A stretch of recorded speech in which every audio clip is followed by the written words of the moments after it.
மசூதிக்கு போறீங்களா, நீங்க சர்ச்சுக்கு போறீங்களா, நீங்க எல்லாம் தேச துரோகிகள். நீ யாரையா சர்டிபிகேட் கொடுக்கறது?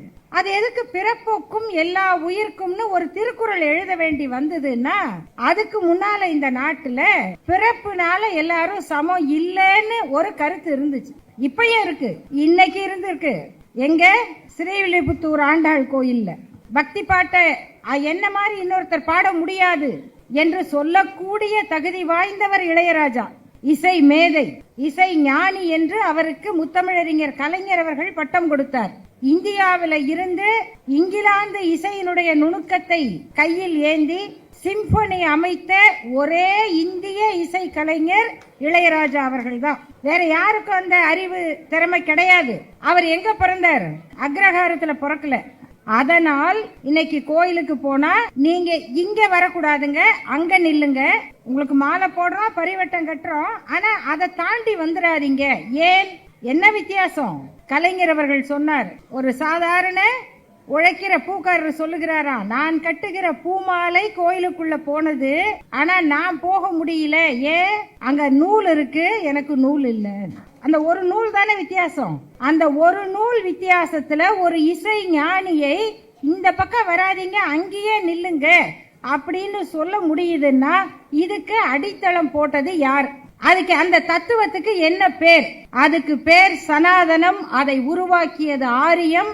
அதை ஒழிப்பதற்கு வந்த புரட்சி இயக்கம் தான் திராவிடம். அவ்வளவுதான். இப்ப ஒருத்தர் பேசினாரு, அடிச்சு விடுற சேகர் பாபு அப்படின்னு ஒரு வீடியோவை பார்த்தேன். இது இப்படி பேசியிருக்காரு அப்படின்னு கேட்ட, என்ன பண்ணீங்க? இல்ல இன்னைக்குதான் அவரு ஜெயில போட்டிருக்காங்க. ஏன்னா அன்னைக்கு சட்டம் இல்ல. ஏன் கோயில்கள்லாம் எங்க கிட்ட கொடுத்துருங்க அப்படின்னு ஏன் கேக்குறாங்கன்னா, கோயிலுக்குள்ள யார் வரணும் வரக்கூடாதுன்னு நாங்க தான் சொல்லுவோம், நீங்க சட்டம் போடக்கூடாது. இப்படி பலியான நந்தனர், அப்புறம் வள்ளலார், சித்தர்கள்லாம் இருந்தாங்க. அவங்க எல்லாம் கேள்வி கேட்டாங்க, என்னப்பா சொல்றீங்க? நட்டக்கல்லை புஷ்பம் தெய்வம் என்று 4 புஷ்பம் சாத்தியே, சுற்றி வந்து மொனமன் என்று சொல்லும் மந்திரம் ஏதடா, நட்ட கல்லும் பேசுமோ நாதன் உள்ளிருக்கையில். நம்ம சொன்னா சண்டைக்கு வருவாங்க. சித்தர் சொன்னாரு, ஒண்ணும் பண்ண முடியல. இவங்க எல்லாம் எதிர்த்து எதிர்த்து எதிர்த்து கேள்வி கேட்டுக்கிட்டே இருந்தாங்க பாருங்க. இதையெல்லாம் சேர்த்து கேட்கறதுக்கு ஒரு தலைவர் வரணும், ஒரு இயக்கம் வரணும், ஒரு போராட்டம் நடக்கணும். இப்படி 1000 ஆண்டுகளாக இந்த மண்ணிலே மக்கள் பட்ட வேதனை, அதற்கு எதிராக நடந்த போராட்டங்கள், அந்த போராட்டத்தில் மக்களுடைய ஏக்கம், இந்த ஏக்கத்திற்கும் போராட்டத்திற்கும் பதிலாக வந்த தலைவர் தான் தந்தை பெரியார். அவர் தோற்றுவித்த இயக்கம் தான் இந்த திராவிட இயக்கம். அவர் சொன்ன, நான் வரேன் கோயிலுக்குள்ள, அதெல்லாம் இல்ல, என்ன வந்து வரக்கூடாதுன்னு சொன்னா அந்த சாமியை உடைச்சு ஜல்லி போடுன்னு. அப்பதான் பயந்தாங்க. ஓ இப்படி வேற பண்ணுவீங்களா? இல்லப்பா உள்ள வந்துருங்க. சனாதனம்னா என்ன? ஒரு ஜட்ஜுக்கே புரியலன்ட்டாங்க. சனாதனம்னா என்ன? ரொம்ப சிம்பிள். நீங்க ஒருத்தருக்கு பிச்சை கொடுக்கறீங்க, பிச்சை வாங்கினவரு உங்களை கும்பிட்டா அது பிச்சை. நீங்க ஒருத்தருக்கு பிச்சை போட்டு நீங்களே பிச்சை கொடுத்த ஒரு காலில் விழுந்து கும்பிட்டா அது சனாதனம். பிச்சை வாங்கினவர் உங்க காலில் விழுந்து கும்பிட்டா சாதாரணம். பிச்சையும் கொடுத்துட்டு நீங்களே காலையும் விழுந்தீங்கன்னா சனாதனம். அவ்வளவுதான். ஏன்னா மனுஸ்மிருதியில இப்படி சொல்லி இருக்கு. மனுஸ்மிருதி பெரிய புத்தகம். என்ன சொல்லி இருக்குன்னா, இந்த உலகத்தில் படைக்கப்பட்ட எல்லாமே பிராமணனுக்காக படைக்கப்பட்டவை. முடிஞ்சு போச்சுங்க. இந்த சனாதனம் தான் ஜனாதிபதியாக இருந்த ராம்நாத் கோவிந்த் அவர்களை ஒரு பெரிய மலை கோயிலுக்கு போனாரு, மலையெல்லாம் ஏறிட்டாரு. ஏறி உள்ள போறவரை, சாரி நீங்க ஜனாதிபதியா இருக்கலாம், ஆனா நீங்க பிறப்பினால இன்ன ஜாதி தாழ்த்தப்பட்டவர், நீங்க உள்ள வரக்கூடாது அப்படின்னு தடுத்தாங்க. அவர் என்ன பண்ணாரு? மலை உச்சியில உட்கார்ந்துட்டாரு. உட்கார்ந்துட்டு அங்க இருந்தே கும்பிட்டுட்டு வந்துட்டாரு. சாதாரண மனிதர் அல்ல, ஜனாதிபதி, இந்தியாவின் முதல் குடிமகன். எல்லாம் பேட்டி கேட்டாங்க. எல்லாம் நம்ம கேமரா எல்லாம் போயிடும்ல, ஐயா நீங்க ஜனாதிபதி, உங்களுக்கே இந்த நிலைமையா? அவர் சொன்னாரு, இல்ல இல்ல அவங்களும் ஒண்ணு என்ன தடுக்கல, அப்ப ஏன் அங்க உட்கார்ந்தீங்க? எனக்கு முட்டி வலி. முட்டி வலி முட்டி வலியோட கடைசி படி வரைக்கும் ஏறிட்டாராம். நடுவுல சமதளத்துல நடந்து போறதுக்கு போக முடியலையா. ஜனாதிபதியே இப்படி அறிக்கை விட்டாரு. நாளைக்கு நம்ம இளையராஜா என்ன அறிக்கை விடுவாரோ தெரியாது. இன்னைக்கு உலக செஸ் சாம்பியன் யாரு? குகேஷ்னு ஒரு பையன், 18 வயசுல உலக சாம்பியன். நம்ம ஊர்ல இன்னைக்கு என்ன நடக்குதுன்னா, உருப்படியா எதையும் செய்ய முடியாதவங்க செஞ்சது மேல எதையாவது குறை சொல்லுவாங்க. இப்ப அந்த குகேஷுக்கு அவரு தமிழ்நாட்டு பையன். அவர் தாய்மொழி என்னவா இருந்தா என்ன, அவர் நம்ம பையன் தானே. அவரு தமிழ் பையன் கிடையாதான். இதுக்கு பிளட் டெஸ்ட் குரூப் இருக்கு தமிழ்நாட்டில். அவங்க பிளட் டெஸ்ட் சர்டிபிகேட் வச்சுதான் ஒத்துக்குவாங்க. அவர் தாய்மொழி தெலுங்கு இருக்கட்டும், அவன் தெலுங்கு பையன். அவனை எப்படி நீ தமிழ் பையன் சொல்லுவ? அவன் தமிழ்நாட்டு பையன் தான்ப்பா. ஆந்திராவில் இருக்கவங்க சொல்றாங்களா மணவாடு மணப்பிள்ளைன்னு சொன்னாங்களாம். நம்ம கமலா ஹாரிஸ் அமெரிக்காவில் ஜெயிக்கிறாங்கன்னா நம்மளவா சொல்ல, நம்மாத்து பொண்ணுங்க சொல்றது இல்ல. லண்டன்ல ஒருத்தர் எம்பி ஆகுறாரு, யாழ்ப்பாணத்து பொண்ணு, நம்ம தமிழ் பொண்ணுப்பா லண்டன்ல எம்பி ஆயிருக்கு சொல்ல மாட்டோம். லண்டன்ல ஒருத்தர் பிரதமராகவே ஆனாரு, அப்புறம் எங்க போனாருன்னு தெரியல. அவர் நம்ம ஊருக்காரருங்க, இங்க இருந்து சொல்றமா இல்லையா? அப்படி குஜராத்ல ஒரு தமிழ் பையன் நின்னு ஏதோ ஒன்ன சாதிச்சா சொல்லுவோம். நம்மை பொறுத்தவரை தமிழ்நாட்டில் பிறந்த தமிழ்நாட்டு குடும்பத்து குழந்தைகள் எல்லோரும் நம்முடைய பெருமைக்குரியவர்கள்.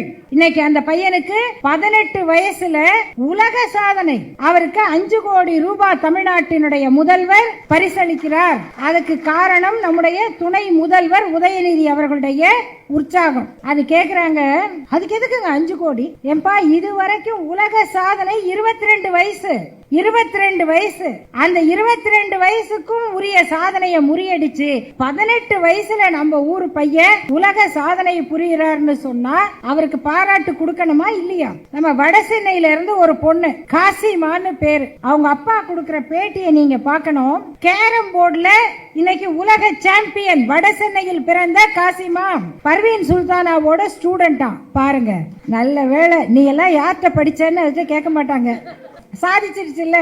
அந்த பொண்ணுக்கு முன்னால வட சென்னையில இருந்து ஒரு பொண்ணு கேரம் போர்டுல பரிசு வாங்கினாங்க, சாம்பியன். யாரு? இளவழகின்னு பேரு. இன்னைக்கு காசிமா அவங்க அப்பா சொல்றாரு, எங்க வீட்டுல பாத்ரூம் வசதி கூட இல்ல. அவர் ஒரு ஆட்டோ ஓட்டுநர், பாத்ரூம் போனோம்னா எதிர் வீட்டுக்கு போய் பயன்படுத்தணும்.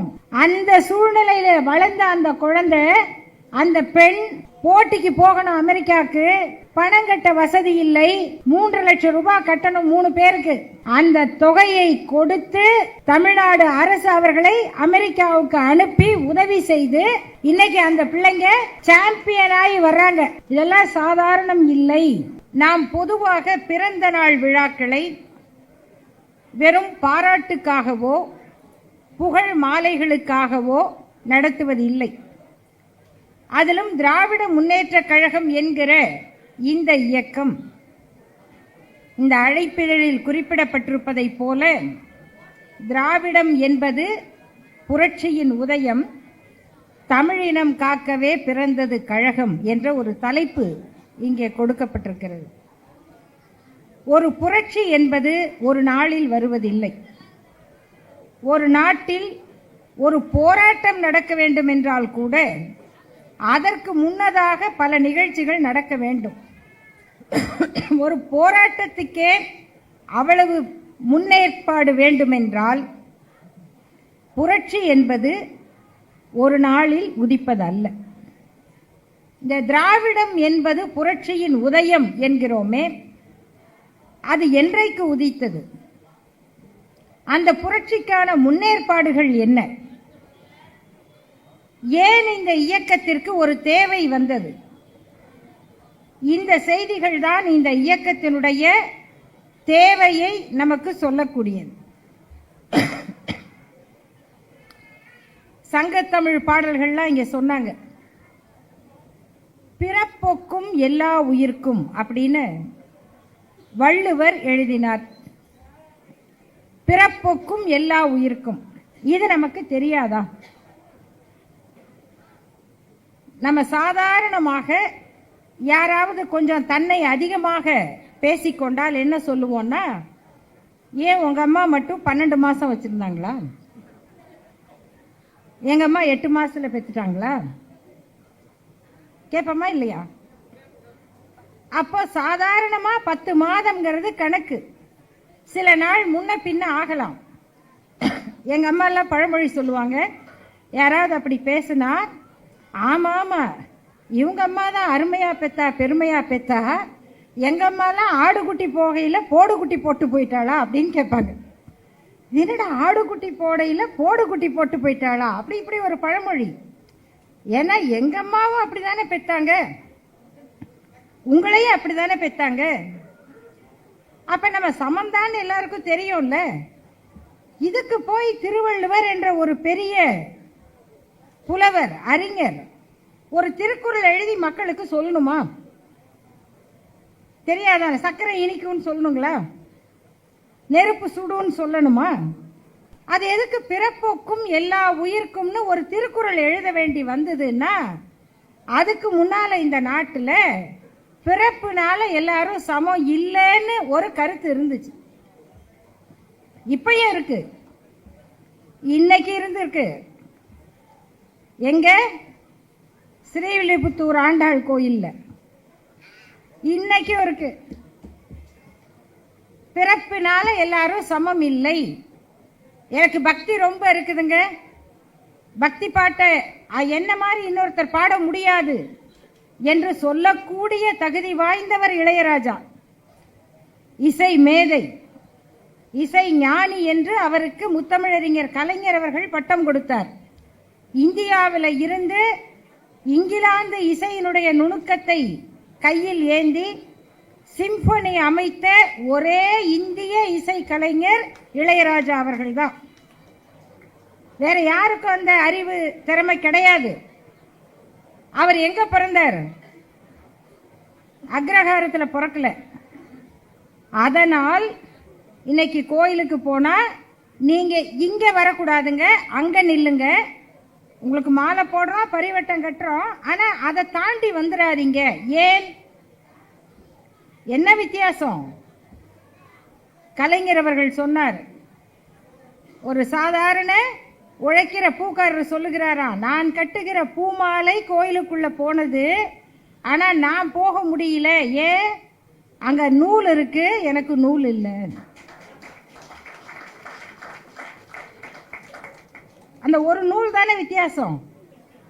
அந்த ஒரு நூல் வித்தியாசத்துல ஒரு இசை ஞானியை இந்த பக்கம் வராதீங்க, அங்கேயே நில்லுங்க அப்படின்னு சொல்ல முடியுதுன்னா இதுக்கு அடித்தளம் போட்டது யார்?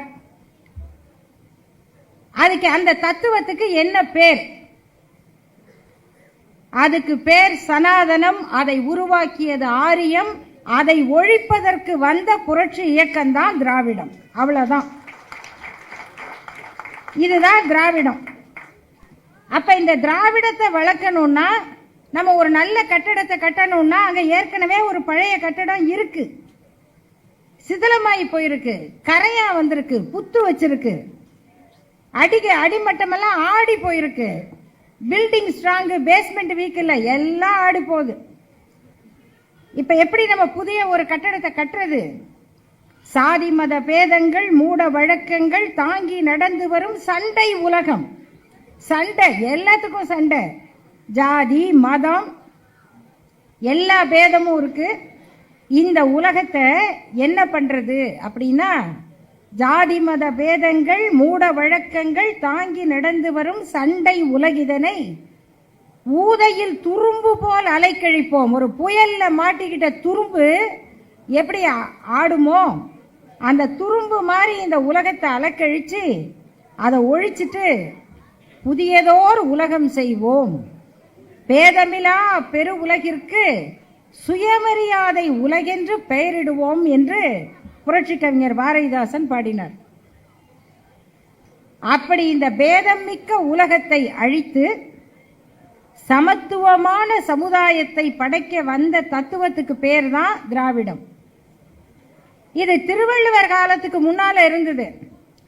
அப்பயும் நிறைய சாமியார்கள்லாம் இருந்தாங்க. அவர் யாரு? என்ன சாமியாரு?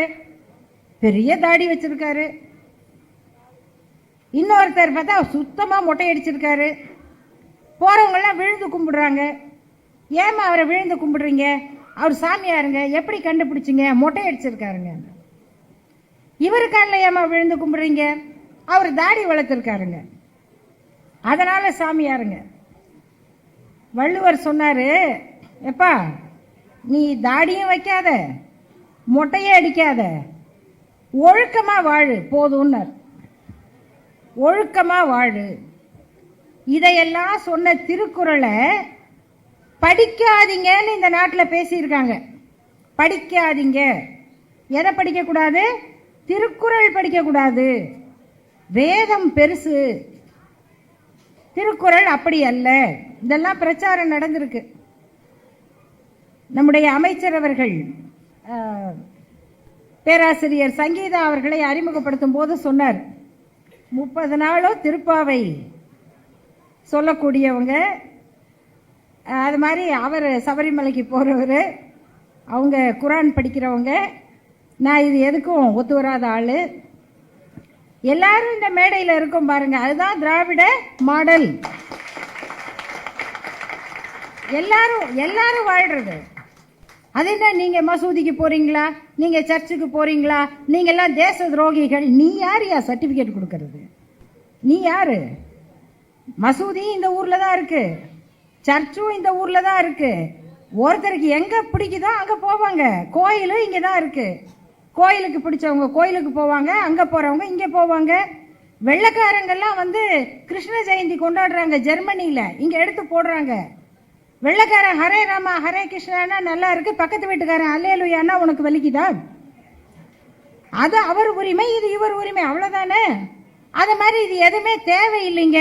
ஒழுக்கமா இருங்க போதும், 4 பேருக்கு உதவி செய்யுங்க போதும், இதெல்லாம் வேணாங்க அப்படின்னு சொல்றதுக்கு எனக்கும் உரிமை இருக்கு இல்லையா? இதை எல்லாத்தையும் ஒத்துக்கிறது தான் திராவிட மாடல். இதை சொன்னதுதான் திருக்குறள். ஏன் திருவள்ளுவர் சிலை, திருவள்ளுவருக்கு கோயில், கன்னியாகுமரியில வச்ச திருவள்ளுவர் சிலைக்கு 25வது ஆண்டு. எப்படிப்பட்ட உயரம்! ஏன் வச்சார் யோசிச்சு பாருங்க. தொல்காப்பியருக்கு வச்சிருக்கலாம், வேற புலவருக்கு வச்சிருக்கலாம். ஏன் திருவள்ளுவர்? பிறப்பொக்கும் எல்லா உயிர்க்கும்னு சொல்லிக்கிட்டே இருக்கணும். அதுக்கு தான் திருவள்ளுவர், அதுக்கு திருக்குறள். திருப்பாவை சொன்னாங்கல்ல, எனக்கு கொஞ்சம் தெரியும். இன்னைக்கு 2வது நாள். ஆமா 30 தெரியும். போட்டிக்கெல்லாம் போனா நான் தான் பரிசு வாங்குவேன். ஏன்னா அது பாட்டு தானே, ஆண்டாள் ரொம்ப அழகா பாடி இருப்பாங்க. அதெல்லாம் நம்ம அதெல்லாம் பயப்படுறது இல்லை, எதை வேணா படிக்கலாம். இன்னைக்கு 2வது பாட்டு பாடுவாங்க. வையத்து வாழ்வீர்கள் நாமும் நம் பாவைக்கு செய்யும் கிரிசைகள் கேளீரோ, பார்க்கடலுள் பையத்துயின்ற பரம நடிபாடி நெய்யுண்ணோம் பாலுண்ணோம் நாட்காலே நீராடி மையிட்டெழுதோம் மலரிட்டு நாம் முடியோம் செய்யாதன செய்யோம் தீக்குறளை சென்றோதோம் ஐயமும் பிச்சையும் ஆந்தனையும் கைகாட்டி உய்யுமாறெண்ணி உவந்தேலோர் எம்பாவாய். இதான் 2வது நாள் பாட்டு. இதுல என்ன சொன்னாங்க? தீக்குறளை சென்றோதோம்னு ஒரு வார்த்தை இருக்குங்க. தீக்குறள்னா தப்பான பாட்டு, இதெல்லாம் படிக்க மாட்டோம். இதுக்கு இந்த நாட்டில் ஒரு மகா பெரியவா இருந்தார். நம்மெல்லாம் சாதாரண பெரியவா, அவர் மகா பெரியவா. அதுவும் இங்கிலீஷ்ல எழுதுறவங்களுக்கெல்லாம் பெரியவா இல்ல, பெரியவா. அந்த மகா பெரியவா அவர் என்ன சொன்னார்னா, அதுல என்ன சொல்லி இருக்குன்னா, திருக்குறளை படிக்காதன்னு சொல்லி இருக்குன்னார். ஆண்டாள் பாட்டுக்கே இப்படி விளக்கம் சொன்னவங்கெல்லாம் உண்டு. எப்படியாவது திருக்குறளை படிக்காதீங்க. அந்த திருக்குறளுக்கு மாநாடு போட்டு திருவள்ளுவர் சிலையை விவேகானந்தர் சிலையை விட உயரமா வச்சதுதான் திராவிட முன்னேற்ற கழகத்தினுடைய சாதனை. அப்ப இதான் நம்ம இயக்கம். யாரெல்லாம் வந்திருக்காங்க? நந்தனார் வந்தார். என்னப்பன் அல்லவா என் தாயும் அல்லவா என்னையே நல்லவா பொன்னம்பலத்தவா அப்படின்னு கேட்டார். என்ன அவருக்கு என்ன ஆசை? ஒரே ஒரு நாள் உள்ள போய் சிதம்பரத்தில் ஆடுகிற அந்த தில்லை அம்பலத்தாரை பக்கத்துல இருந்து பார்க்கணும். என்னங்க ஒரு பக்தருக்கு இந்த உரிமை இல்லையா? அவருக்கு ஒரு சாமியை பார்க்க உரிமை இல்லையா? இல்ல. மாடு தின்னும் புலையா உனக்கு மார்கழி திருநாளான்னு பாட்டு பண்ணாங்க. அவர் பார்த்தாரு, சிதம்பரத்துக்கே போயிட்டாரு. ஏன்னா அவர் கனவுல சிவன் வந்தார். எப்பா கிளம்பு கிளம்பு வா வான்னு சொல்லிட்டாராம். சிவன் வர சொல்லிட்டாருங்கன்னு அவருக்கு போயிட்டாருங்க. அங்க யார் இருக்காங்க? தீட்சிதர்கள் இருக்காங்க. தீட்சிதர்கள் ரொம்ப பெரியவங்க. அவங்கெல்லாம் இங்க உலகத்துக்கு நம்ம மாதிரி பிறந்தெல்லாம் வரலைங்க, 10 மாசம் எல்லாம் பிறக்கல. சிவனோடையே வந்தாங்களாம் சுற்றுலா. அவர் இவங்களை விட்டுட்டு பஸ்ஸை விட்டுட்டு போயிட்டாராம். இவங்க பஸ் இல்லாம அங்க போக தெரியாம இங்கே தங்கிட்டாங்களாம். இப்படிதான் கதை சொல்லிக்கிட்டு இருக்காங்க இந்த நாட்டில். அப்படிப்பட்டவங்க அவங்க என்ன சொன்னாங்கன்னா, வள்ளல நந்தனாரை பார்த்து எதுக்குப்பா வந்தேன்னாங்க. கடவுள் வர சொன்னாரு. அவங்க சொன்னாங்க, ஓ கனவுல வந்தாரா? ஆமா, எங்க கனவுலையும் வந்தாருன்னாங்க. கனவு ஒன்றும் பண்ண முடியுமா? எங்க கனவுல வந்தாரு. என்ன சொன்னாரு? இந்த பாரு, சந்தன கட்டையெல்லாம் அடுக்கி வச்சிருக்கோம், உன்னை நெருப்புல இறங்கி அந்தனா மாறி உள்ள வர சொன்னாரு. நெருப்புல இறங்குனதுதான் நமக்கு தெரியும். அவர் அந்தனரா மாறி உள்ள போனாரா? என்ன ஆனாரு யாருக்கும் தெரியாது. நந்தனார் கதை அப்படி முடிந்தது. ஏன்னா அன்னைக்கு அறநிலையத்துறை எல்லாம் இல்ல, அறநிலையத்துறை இல்ல, சட்டம் இல்ல, அதுக்கு உத்தரவு போட அமைச்சர் இல்ல. அப்ப இருந்திருந்தா கேஸ் போட்டிருக்கலாம். அதனாலதான் இப்ப ஒருத்தர் பேசினாரு, அடிச்சு விடுற சேகர் பாபு அப்படின்னு ஒரு வீடியோவை பார்த்தேன். இது இப்படி பேசியிருக்காரு அப்படின்னு கேட்ட. என்ன பண்ணீங்க? இல்ல இன்னைக்குதான் அவர் ஜெயில போட்டிருக்காங்க. ஏன்னா அன்னைக்கு சட்டம் இல்ல.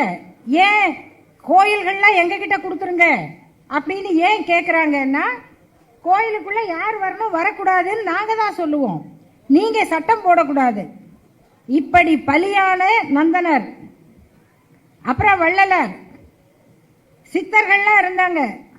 அவங்களாம் கேள்வி கேட்டாங்க, என்னப்பா சொல்றீங்க, நட்டக்கல்லை புஷ்பம் தெய்வம் என்று 4 புஷ்பம் சாத்தியே, சுற்றி வந்து முனமன் என்று சொல்லும் மந்திரம் ஏதடா, நட்ட கல்லும் பேசுமோ நாதன் உள்ளிருக்கையில்.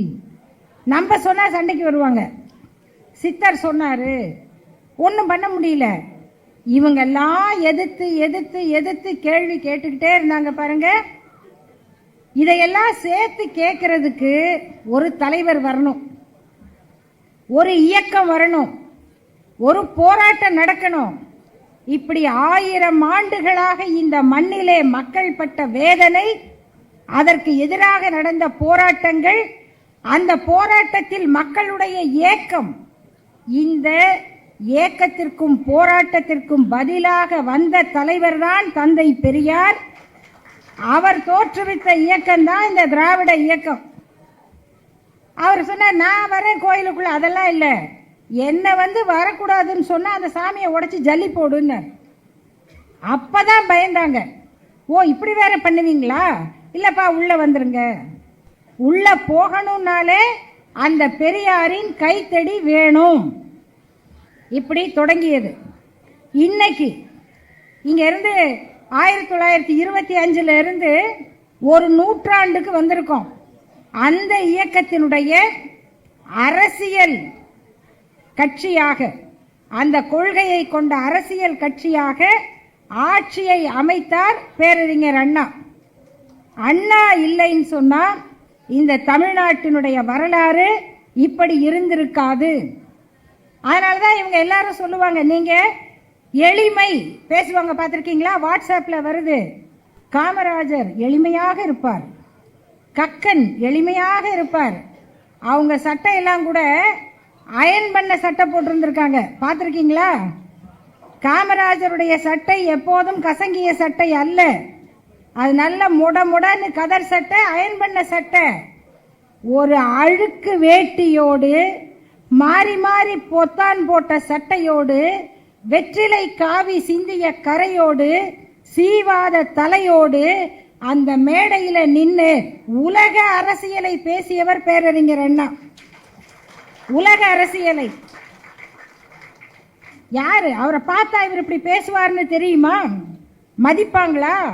நாடாளுமன்றத்திற்கு போகும்போது யார் இவர், யாரோ ஒரு குள்ளமா மனுஷன் ஒருத்தர் வந்திருக்காரு என்றுதான் நேரு பார்த்தார். அப்படிதான் வட இந்திய தலைவர்கள் பார்த்தார்கள். அவர் எழுந்து நின்றார். I belong to Dravidian stock என்று ஆரம்பித்தார். அந்த குரல், அந்த ஆங்கிலம், அந்த ஆளுமை எழுந்து போக இருந்த ஜவஹர்லால் நேருவை உட்கார வைத்தது நாடாளுமன்றத்தில். ஆனா அவருடைய எளிமையை பத்தி யாரும் பேச மாட்டாங்க. 5 முறை எம்எல்ஏவாக, 2 முறை அமைச்சராக இருந்து மறைந்த உடுமலைப்பேட்டை சாதிக் பாஷா அவர்கள் இந்த திராவிட முன்னேற்ற கழகத்தில் பொருளாளராக இருந்தவர். கடைசி வரைக்கும் சென்னையில் சொந்த வீடு கிடையாது, கார் கிடையாது. சொந்த ஊர்ல வசதியாக இருந்தவர். 5 தடவை எம்எல்ஏ. அவங்கள பத்தி எல்லாம் யாரும் எளிமைன்னு பேசுவதில்லை. ஆனாலும் பேரறிஞர் அண்ணா என்ற தலைவர் இந்த திராவிட முன்னேற்ற கழகம் என்ற இயக்கத்தை எப்படி உருவாக்கினார்? அது எப்படிப்பட்ட போர் படை? இந்தி எதிர்ப்பு போராட்டம் நடந்தது. இன்னும் கொஞ்ச நாள் நடந்திருக்கலாம். எத்தனை பேர் எரிஞ்சு போனாங்க, எத்தனை பேர் தற்கொலை செய்து கொள்ளுகிறார்கள். பேரறிஞர் அண்ணா அந்த போராட்டத்தை நிறுத்தினார். ஐயோ அண்ணா, ஏன் போராட்டத்தை நிறுத்துகிறீர்கள்? எல்லாரும் கேட்டாங்க. இதுக்கு மேல தாங்காது. ஏன்? எங்க பிள்ளைங்களை சாவு கொடுக்கவா? நாங்க எதுக்கு இயக்கம் நடத்துறோம்? எங்க பிள்ளைங்க படிக்கணும், உயரணும், முன்னேறணும். அதுக்காக இயக்கம் நடத்துறோம். எங்கள் பிள்ளைகளை சாக கொடுப்பதற்கு அல்ல என்று அந்த போராட்டத்தை நிறுத்தியவர் பேரறிஞர் அண்ணா. இன்னைக்கு இந்த நாட்டில் வளருகிறது, ஊடுருவுது, இதெல்லாம் சொல்ற கட்சிக்கு வேலையே என்ன? கலவரம் பண்றது. கலவரம் பண்றதுக்கே கட்சி. 4 பேர் செத்தாதான் அக்கவுண்ட் ஓபன் பண்றோம்னு பேசுறாங்க. இதுக்கே தற்கொலை படை, பலிதானிகள். ஒரு கட்சியில ஒரு அணி இருக்கு, அதுக்கு பேரு பலிதானிகள். அவங்க ஜெயிலுக்கு போயிடுவாங்க, அவங்க குடும்பத்தை இவங்க பாத்துக்குவாங்க. அதுல செத்து போவாங்க. எப்படி செத்து போவாங்க? கோயில்ல போய் மாட்டுக்கறிய போடுவாங்க. என்ன வேஷம் போட்டுக்கிட்டு? முஸ்லீம் வேஷம் போட்டுக்கிட்டு. கோயில்ல போய் மாட்டுக்கறி போட்டுக்கிட்டு போறது முஸ்லீம் வேஷம். போட்டவன் முஸ்லீம் இல்ல. இந்தியாவில் நடந்த பல வழக்குகளில் கைது செய்யப்பட்டவர்கள் கலவரம் பண்றதுக்காகவே இப்படி போனவங்க. இன்னும் தமிழ்நாட்டில் பாத்தீங்கன்னா சொந்த வீட்டுக்கே பெட்ரோல் குண்டு, சொந்த பைக்கையே நெருப்பு வச்சு தீவிரவாதிங்க என்ன தாக்குறாங்க அப்படின்னு வந்த வழக்கில் அத்தனை பேரும் 2 கட்சி தான். ஒன்னு பிஜேபி, இன்னொன்னு இந்து முன்னணி. இவங்க மக்கள் மட்டும்தான் சொந்த தன் பைக்கையே எரிக்கிறது, தன் வீட்டுக்கே பெட்ரோல் குண்டு போட்டு தன்னை தலைவராக்கிக்கிறது. இப்படி ஒரு தத்துவம் இந்தியாவில் வளருது. எங்கள் போராட்டம் வெல்லுவதை விட எங்கள் பிள்ளைகளை பலி கொடுக்க கூடாது என்கிற தத்துவம் திராவிட இயக்க தத்துவமா வளருது. இது 2 தான் இந்தியாவில் போட்டி. இது 2க்கும் தான் இந்தியாவில் எதிர் அணி. இந்த இயக்கத்தை உருவாக்கிய பேரறிஞர் அண்ணா 2 ஆண்டுகள் தான் முதல்வராக இருந்தார். அவர் இறந்து போறாருன்னு சொன்னா இன்னைக்கே சொல்லுவாங்க, கலைஞர் இறந்த பிறகு வெற்றிடம் வந்துருச்சு, வெற்றிடம் வந்துருச்சு, தலைவர் இல்ல, தலைவர் இல்ல. யார் சொன்னது? தலைவர் இருக்க கூடாதுன்னு நினைக்கிறவங்க சொன்னது. ஆனா என்ன நடந்தது? அத்தனை தேர்தல்களிலும் கலைஞர் மறைவுக்கு பிறகு சந்தித்த அத்தனை தேர்தலிலும் வெற்றி பெறக்கூடிய ஒரு தலைவரை திராவிட முன்னேற்ற கழகம் பெற்றது. இன்னைக்கும் இன்று வரை எந்த தேர்தலிலும் தோல்வி இல்லைங்கிற தலைமை இருக்கும் போது வெற்றிடம் வெற்றிடம்பாங்க. அண்ணா இறந்தப்ப என்ன சொல்லி இருப்பாங்க? அந்த நேரத்தில் இந்த தமிழ்நாட்டை வழிநடத்த வந்த கலைஞர் அவர்கள் அவர் எடுத்த பணியை 50 ஆண்டு காலம் இந்த தமிழ்நாட்டு அரசியலை அவர்தான் நடத்தினார், அவர்தான் நிலைநிறுத்தினார். இன்னைக்கு தமிழ்நாட்டில் வளர்ந்திருக்கிற பள்ளிகள், கல்லூரிகள் அத்தனையும் அவர் உருவாக்கியது. நம்ம ஊர்ல தந்தி வந்தாலே அழுத பாட்டிங்கெல்லாம் இருந்தாங்க. தந்தி வந்துட்டாலே போஸ்ட்மேன் வந்து வாசல்ல நின்னா என்னப்பானா இப்ப தந்தியே கிடையாது. மோடி ஒழிச்ச பழசுல தந்தியும் ஒண்ணு. தந்தி வந்தா ஐயோன்னு அழுவ ஆரம்பிச்சிருவாங்க. ஏன்னா தந்தி வந்தாலே யாரோ செத்து போயிட்டாங்கன்னு தான் செய்தி வரும். பாஸ்போர்ட் வாங்கி வெளிநாட்டுக்கு போறது நம்ம கேள்விப்பட்டிருப்போமா? அந்த பாஸ்போர்ட் ஆபீஸை பார்த்தாலே நம்மளுக்கு பயமா இருக்கும், நினைக்கவே முடியாது. ஆனா இன்றைக்கு உங்க தெருவில் யாராவது அப்பா அம்மா அமெரிக்கா போறாங்க, நமக்கு தெரிஞ்சவங்க பிள்ளைங்க லண்டன்ல இருக்காங்க, கனடாவில் இருக்காங்க. யாரால் வந்தது? முத்தமிழறிஞர் கலைஞரால வந்தது. அப்ப இதுதான் இந்த இயக்கத்தின் வரலாறு. தந்தை பெரியார் செய்தார், பேரறிஞர் அண்ணா சாதித்தார், முத்தமிழறிஞர் கலைஞர் நிறுவினார்.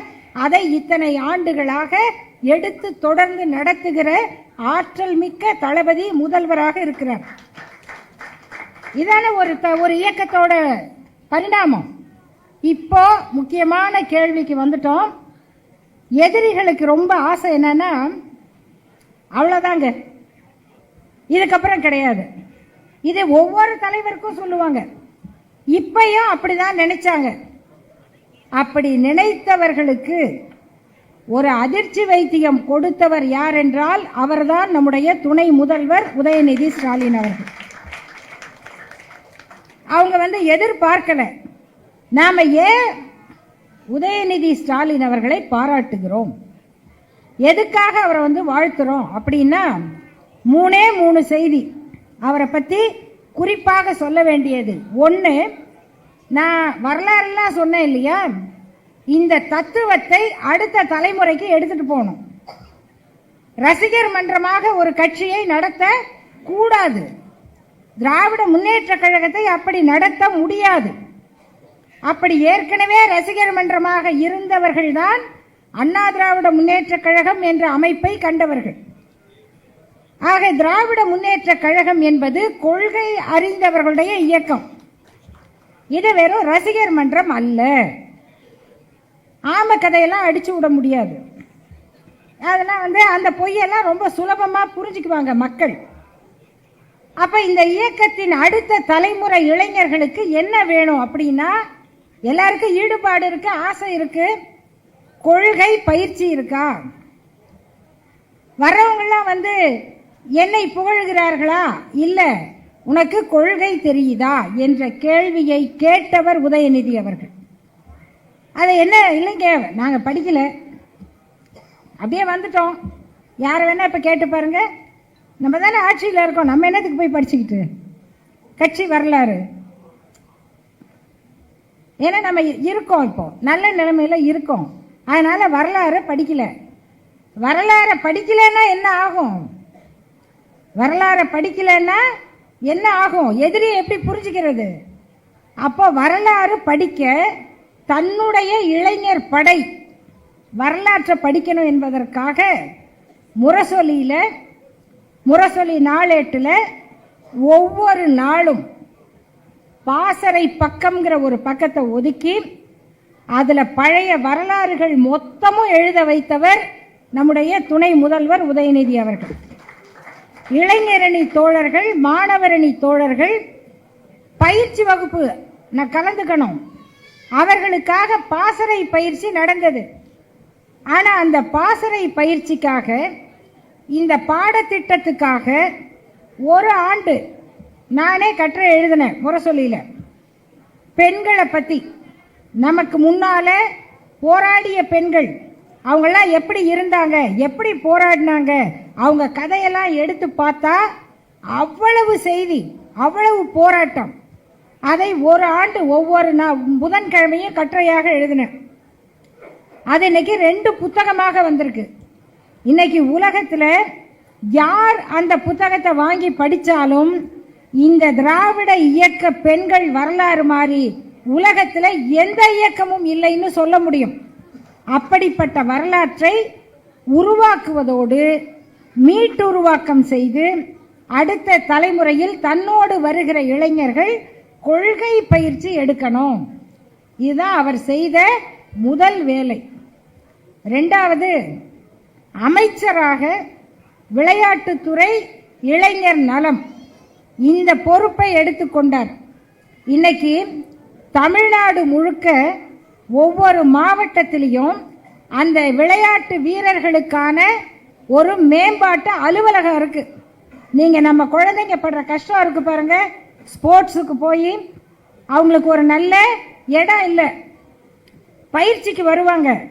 கடலூர் மாவட்டத்திலிருந்து அந்த பிள்ளைங்க பேசுனதெல்லாம் வீடியோவா இருக்கு. கடலூர் மாவட்டத்தில் எங்கெங்கேயோ இருந்து வர்றாங்க, கபடி போட்டிக்கு வராங்க, சிலம்பத்துக்கு வராங்க, வாலிபால் பயிற்சிக்கு வராங்க, டவுனுக்கு வந்துட்டாங்க. திருவள்ளூர்ல அங்க இங்க இருந்து சென்னைக்கு வராங்க. எங்க தங்குறது?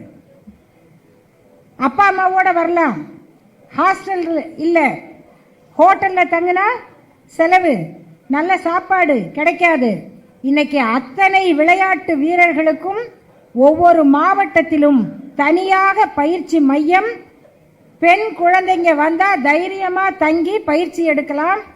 அதனுடைய சாதனை என்னன்னா, இன்னைக்கு சமீபத்தில் மலேசியாவில் ஆசிய விளையாட்டு போட்டி நடக்குது. அதில் தமிழ்நாட்டில் இருந்து மட்டும் 24 பேர் பதக்கங்கள் வாங்கியிருக்காங்க. தமிழ்நாட்டில் இருந்து மட்டும் எவ்வளவு பேர்! இன்னைக்கு ஒவ்வொருத்தருக்கும் அவங்க செய்யற உதவி. இன்னைக்கு உலக செஸ் சாம்பியன் யாரு? குகேஷ்னு ஒரு பையன், 18 வயசுல உலக சாம்பியன். நம்ம ஊர்ல இன்னைக்கு என்ன நடக்குதுன்னா, உருப்படியா எதையும் செய்ய முடியாதவங்க செஞ்சது மேல எதையாவது குறை சொல்லுவாங்க.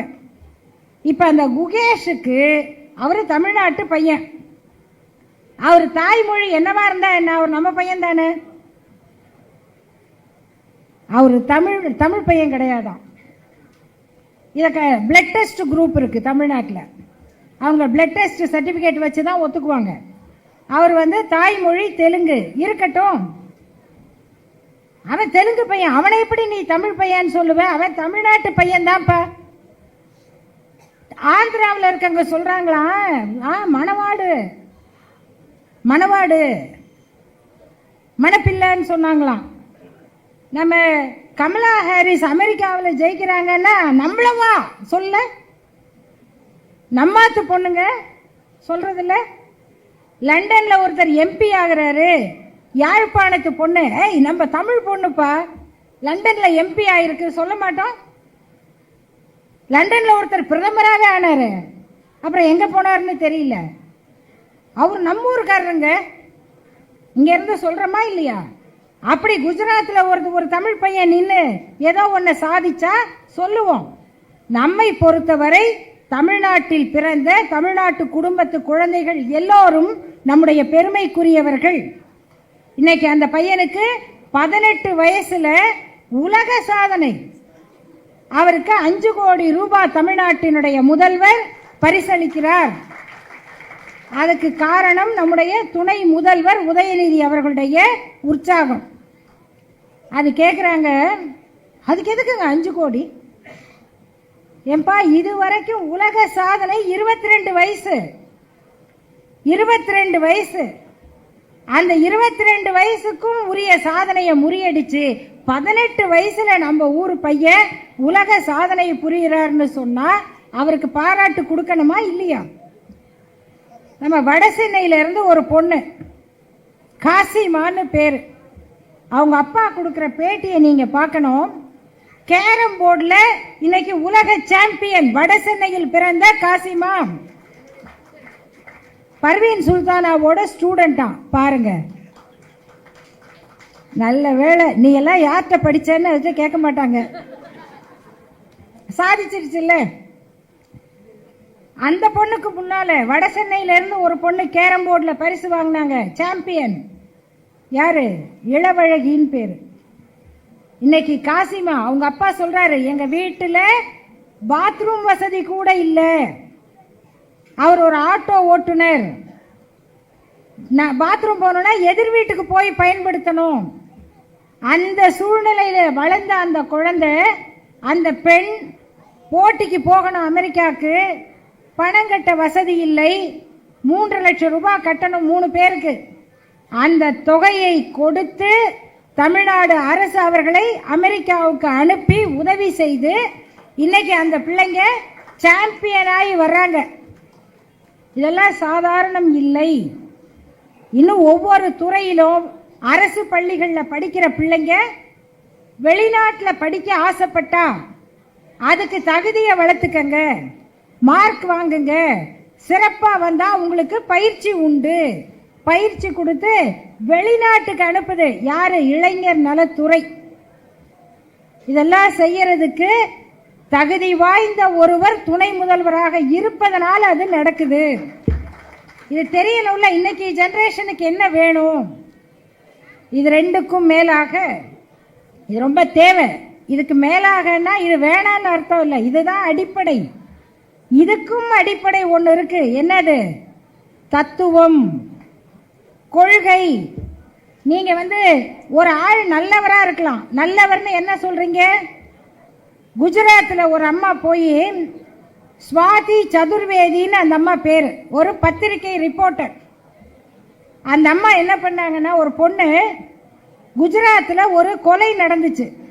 ஒரு கொலை, என்கவுண்டர், ஒருத்தரை கொண்டுட்டாங்க. ஆனால் அவர் தப்பு பண்ணலை. அவர் மனைவி பார்த்தாங்க, ஏயா ஒரு தப்பும் பண்ணாத என் கணவரை ஏன் கொன்னீங்க? போலீஸ் ஸ்டேஷன் முன்னாடி போராட்டம் பண்ணுறாங்க. பண்ணலாமா கூடாதா? என் கணவர் தப்பு பண்ணலை. அந்த பொண்ணு பேர் கௌசர் பானு. கௌசர், அதை ஞாபகம் வச்சுக்கோங்க. அந்த போலீஸ் அதிகாரிகள்லாம் பார்த்தாங்க, இந்த பொண்ணு இருந்தால் சத்தம் போட்டுக்கிட்டே இருக்கிறா, தொல்லை. முடிச்சிட்டாங்க. யார? அவர் மனைவி. அந்த செய்திகள்லாம் வந்திருக்கு. இப்போ வழக்கு எப்படி எப்படியோ போகுது. அந்த பொண்ணை கொன்று எரிச்சு சாம்பலை வயலில் தூவிட்டாங்க. ஆதாரம் இருந்தால் தானே கண்டுபிடிப்பீங்க. இப்படியெல்லாம் நடக்குது. இதெல்லாம் காவல்துறை அதிகாரிகள் ஒப்புதலோடு நடக்குதா அப்படின்னு தெரிஞ்சுக்கிறதுக்காக அந்த ஸ்வாதி சதுர்வேதின்னு ஒரு பெண், இவங்கெல்லாம் போகிறாங்கங்க. இன்னொரு பெண், அவங்க பேரே ஸ்ரீவத்சவா அப்படின்னு வச்சுக்கிட்டு, ஸ்ரீவத்சவான்னு பேர் வச்சுக்கிட்டு போய் பேட்டி எடுக்கிறாங்க. அப்படி பேட்டி எடுத்த அந்த பெண்கள் என்ன சொல்றாங்கன்னா, இந்த ஸ்வாதி சதுர்வேதிங்கிறவங்க troll, I am a troll. எப்படி கருத்துல எதிர்நிலையில் இருக்கவங்கள, பிடிக்காதவங்கள கமெண்ட் போட்டே சாகடிக்கிறது. அதுவும் பெண்களாக இருந்தா அவங்க குடும்பமே கதற அளவுக்கு கமெண்ட் போடுறது. ஒரு கிரிக்கெட் வீரர் விராட் கோலின்னு, அவர் ஒருத்தருக்கு ஆதரவு கொடுத்தார். அவர் தப்பு பண்ணல. அவர் பேர் என்ன? ஒரு இஸ்லாமிய வீரர். அவருக்கு நீ எப்படி ஆதரவு கொடுக்கலாம் அப்படின்னு அவரை போட்டு ட்ரால் பண்றாங்க. என்ன? அவரோட 10 மாச குழந்தை போட்டோவை போட்டு, இந்த குழந்தைய நாங்க என்னென்ன பண்ணுவோம்? ஒரு தகப்பனா இருக்கவருக்கு இப்படிப்பட்ட செய்தியெல்லாம் வந்தா எப்படி இருக்கும்? இப்ப இதெல்லாம் செய்யறவங்க யாருன்னு அவங்க தேடுறாங்க. இன்னொரு அம்மா ஸ்ரீவத்சவான்னு பேரை வச்சுக்கிட்டு போய் இந்த போலீஸ் அதிகாரி, அரசியல்வாதி இவங்களெல்லாம் பார்க்குறாங்க. அதில் ஒரு ரொம்ப நல்லவங்க ஒருத்தவங்க இருக்காங்க. அவங்க பேர் மாயா கோட்னானி. பெண் தாங்க. அந்த அம்மா 2 பக்கமும் இஸ்லாமிய வீடுகள் இருக்கு. அந்த வீடுகளை கொளுத்துறாங்க, உள்ள பூந்து கொள்றாங்க. அப்ப இந்த அம்மா என்ன பண்றாங்கன்னா, போனை வச்சுக்கிட்டு நடக்கிறாங்க. அந்த வீடு இங்க யாரு? பெண். நம்ம என்ன நினைக்கிறோம்? ஐயோ பெத்த வயிறு, இன்னொருத்தர் கஷ்டம் பொம்பளைக்கு தெரியாதா? ஆனா ஒரு அம்மா இதை பண்றாங்க. இந்த அம்மாவெல்லாம் பார்த்து அந்த அம்மா அதை ஸ்ரீவத்சவான்றவங்க பேட்டி எடுக்கிறாங்க. பேட்டி எடுத்துட்டு அந்த பெண் சொன்ன செய்தி ரொம்ப முக்கியம். இவங்க எல்லாரும், இந்த கொலை பண்ண சொன்னவங்க, உதவி செய்யறவங்க, அதிகாரிகள், இப்படி யார் யாரெல்லாம் பார்த்தாங்களோ அவங்க எல்லாரும் ரொம்ப ஒழுக்கமானவங்க. குளிக்காம சாப்பிட மாட்டாங்க, அசைவம் சாப்பிட மாட்டாங்க, ரொம்ப சுத்தமா இருப்பாங்க, ரொம்ப மென்மையா பேசுவாங்க. ஆனா எந்த படுகொலையவும் செய்யறதுக்கு அவங்க மனசு தயாரா இருக்கு. இப்போ ஒருத்தர் அவ்வளோ அசைவம் சாப்பிடாம அமைதியா பேசிக்கிட்டு காலையில குளிச்சுட்டு தான் சாப்பிடுவேன்னு கொலகார தத்துவத்தை பரப்புறது எப்படி? இவ்வளவு பெரிய இயக்கத்தில் இத்தனை லட்சம் இளைஞர்களை கையில எடுத்துக்கிட்டு நம்ம தத்துவம் என்பது சமத்துவம், கலவரம் அல்ல, அந்த பயிற்சிக்கு இந்த இளைஞர்களை கொண்டு வர்றது எப்படி? இந்த பொறுப்பை ஏற்றுக்கொண்ட தமிழ்நாட்டினுடைய துணை முதல்வர் உதயநிதி அவர்கள் ஒரு கூட்டத்தில் பேசினார். என்ன பேசினாரு? சனாதனத்தை ஒழிப்போம்னு பேசினார். சனாதனத்தை ஒழிக்கிறது எங்கிருந்து வந்தது? பிறப்புக்கும் எல்லா உயிர்க்கும்ல இருந்து வந்தது. அங்க தொடங்கினதுக்கு தான் இன்னைக்கு அவர் மேல ஒரு 10-12 கேஸ் போட்டு வச்சிருக்காங்க. 10-12 கேஸ் இருக்கு, அமைச்சர் மேலேயே இருக்கு. அதே மாநாட்டில் அவரும் பேசினாரு, நானும் பேசினேன். சனாதனம்னா என்ன? ஒரு ஜட்ஜுக்கே புரியலன்ட்டாங்க. சனாதனம்னா என்ன? ரொம்ப சிம்பிள். நீங்கள் ஒருத்தருக்கு பிச்சை கொடுக்குறீங்க, பிச்சை வாங்கினவர் உங்களை கும்பிட்டா அது பிச்சை. நீங்கள் ஒருத்தருக்கு பிச்சை போட்டு நீங்களே பிச்சை கொடுத்த ஒரு காலில் விழுந்து கும்பிட்டா அது சனாதனம். பிச்சை வாங்கினவர் உங்கள் காலில் விழுந்து கும்பிட்டா சாதாரணம். பிச்சையும் கொடுத்துட்டு நீங்களே காலையும் விழுந்தீங்கன்னா சனாதனம். அவ்வளோதான். ஏன்னா மனுஸ்மிருதியில் இப்படி சொல்லியிருக்கு. மனுஸ்மிருதி பெரிய புத்தகம். என்ன சொல்லியிருக்குன்னா, இந்த உலகத்தில் படைக்கப்பட்ட எல்லாமே பிராமணனுக்காக படைக்கப்பட்டவை. முடிஞ்சு போச்சுங்க. உங்கள் வீட்டில் இருக்கிற அரிசி பருப்பு எல்லாம் அப்படிதான். அதனால் நீங்கள் ஒரு பிராமணனுக்கு வஸ்திரம், துணியை தானம் கொடுத்தால் அவன் தன்னுடைய துணியைத்தான் உடுத்துகிறான். நீங்க அவருக்கு சாப்பாடு போட்டா அவர் தன்னுடைய சாப்பாட்டை தான் சாப்பிடுகிறார். எப்படிங்க? நீங்க ஆக்கின சோறு தான், நீங்க கொடுத்த துணி தான். ஆனா அவர் தன்னோட துணியை தான் அணிகிறாரா, தன்னோட சாப்பாட்டை தான் சாப்பிடுறாரா? அப்ப எதுக்கு நீங்க கொடுக்கணும்னா, அவருக்கு தானம் செய்கிற புண்ணியத்தை உங்களுக்கு அவர் கொடுக்குறாராம். இதுக்கு பேர் தாங்க சனாதனம். இந்த சனாதனம் தான் ஜனாதிபதியாக இருந்த ராம்நாத் கோவிந்த் அவர்களை ஒரு பெரிய மலை கோயிலுக்கு போனாரு. மலையெல்லாம் ஏறிட்டாரு. ஏறி உள்ள போறவரை, சாரி, நீங்க ஜனாதிபதியா இருக்கலாம், ஆனா நீங்க பிறப்பினால இன்ன ஜாதி தாழ்த்தப்பட்டவர், நீங்க உள்ள வரக்கூடாது அப்படின்னு தடுத்தாங்க. அவர் என்ன பண்ணாரு? மலை உச்சியில உட்கார்ந்துட்டாரு. உட்கார்ந்துட்டு அங்கிருந்தே கும்பிட்டுட்டு வந்துட்டாரு. சாதாரண மனிதர் அல்ல, ஜனாதிபதி, இந்தியாவின் முதல் குடிமகன். எல்லாம் பேட்டி கேட்டாங்க. எல்லாம் நம்ம கேமராலாம் போயிடும்ல, ஐயா நீங்க ஜனாதிபதி, உங்களுக்கே இந்த நிலைமையா? அவர் சொன்னாரு, இல்லை இல்லை, அவங்களாம் ஒன்றும் என்னை தடுக்கல. அப்போ ஏன் அங்கே உட்கார்ந்தீங்க? எனக்கு முட்டி வலி. முட்டி வலி. முட்டி வலியோட கடைசி படி வரைக்கும் ஏறிட்டாராம். நடுவில் சமதளத்தில் நடந்து போறதுக்கு போக முடியலையா. ஜனாதிபதியே இப்படி அறிக்கை விட்டாரு. நாளைக்கு நம்ம இளையராஜா என்ன அறிக்கை விடுவாரோ தெரியாது இல்லையா?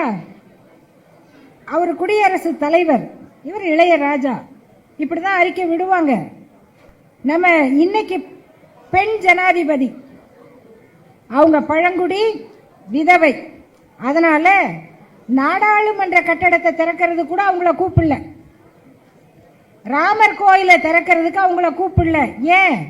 விதவையை வச்சுக்கிட்டு பண்ணக்கூடாது. இதுக்கெல்லாம் பேர் தான் சனாதனம்னா. அந்த சனாதனத்தை ஒழிப்பேன்னு சொல்ற தைரியமுள்ள அரசியல் தலைவராக உதயநிதி அவர்கள் மட்டும்தான் அன்னைக்கு பேசினார்.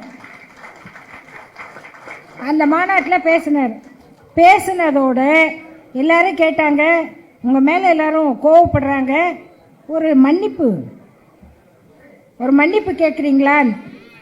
அவர் சொன்னார், நான் என்ன சவர்கர் பரம்பரையிலையா வந்திருக்கேன் மன்னிப்பு கேட்கறதுக்கு? நாங்கள் பெரியார் அண்ணா பரம்பரையில் வந்திருக்கோம், மன்னிப்பெல்லாம் கேட்க மாட்டேன், வந்ததை பார்த்துக்குவேன். அதுதான் உதயநிதி என்கிற அந்த இளம் தலைவருடைய தனித்தன்மை. ஆகவே நண்பர்களே, முக்கியமான 3 செய்தி. 1, இந்த இயக்கத்தினுடைய வரலாறு, இந்த இயக்கத்தின் தலைவர்கள், இன்னைக்கு அடுத்த தலைமுறையை வழிநடத்த வேண்டிய ஒரு பொறுப்பு இந்த இடத்தில் இருக்கக்கூடிய தமிழ்நாட்டின் துணை முதல்வர் உதயநிதி அவர்கள் இயக்க ரீதியாக, கட்சி ரீதியாக தன்னோடு பயணிக்கிற இளைஞர்களை கொள்கை வழிப்படுத்தியவர், படுத்துகிறவர். 2வது, தான் ஏற்றுக்கொண்ட துறை மூலமாக மிகப்பெரிய வாய்ப்புகளை அடையக்கூடிய, வெற்றி அடையக்கூடிய, ஆனால் அதற்கு வழி தெரியாத 1000 ஏழை குழந்தைகளை விளையாட்டு துறையிலே முன்னேற செய்கிறவர். மூன்றாவது, தத்துவ ரீதியாக இந்த நாட்டை அழிக்க துடிக்கிற ஆரிய சனாதனத்திடம் இருந்து எதிர்த்து போரிடுகிற இந்த தமிழ்நாட்டை காப்பாற்ற வேண்டிய திராவிட சமத்துவத்தை முன்னெடுக்கிற தலைவர். ஆகையினால் அவருடைய பிறந்த நாள் வாழ்த்து என்பதல்ல, இப்படிப்பட்ட ஒருவர் இந்த இயக்கத்திற்கு தேவை, இந்த நாட்டுக்கு தேவை, நம்முடைய எதிர்காலத்துக்கு தேவை என்று சொல்லி அவருக்கு அனைவருடைய வாழ்த்துக்களையும் பாராட்டுக்களையும் சொல்லி விடைபெறுகிறேன். நன்றி, வணக்கம்.